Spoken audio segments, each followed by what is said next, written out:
3 mistakes I noticed in my parents' marriage that I will never make. Number 1, I never saw my father and my mom sitting together or discussing together or working together.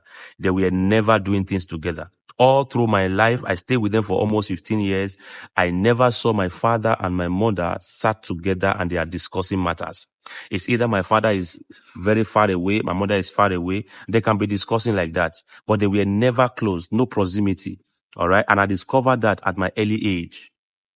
Number 2 thing, they never do things together. My father and my mom never did things together, like a project, that they are doing a project together. They never did that together. It's either my mother is doing her own project and my father is trying to do his own project. They never work together as a team. And I've noticed that in their marriage.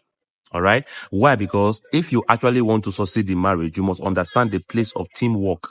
You cannot work alone.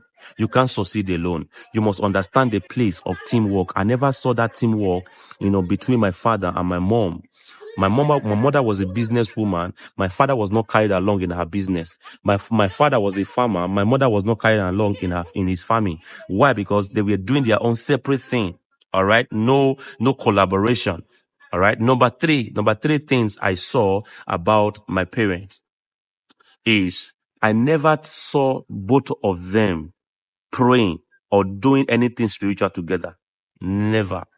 My mother has her own God she was serving. All right. Where I was growing up is called Olokun. My mother was serving Olokun, while my father was serving Ogun. So that means they were serving different gods as married people. That alone is a serious problem.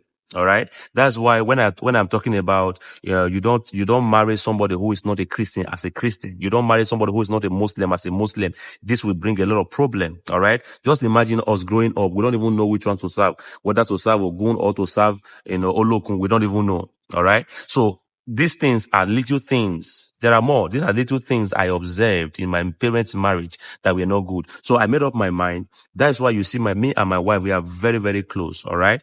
We are very, very close. You see me and my wife playing together. All these things is because I made up my mind to say, I will love the woman I marry. I will play with her, whether she's ugly or she's fine, because I want to correct that error.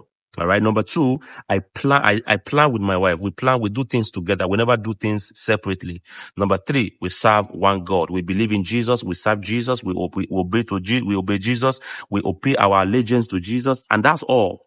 All right. We don't have separate gods. My wife does not have a different God she's serving, while I don't have another God I'm serving. No, we have just one God. This is Jesus. That's who we serve. That's who we believe. That is the author and the anchor of our marriage. I hope this bless you. Shalom and shalom.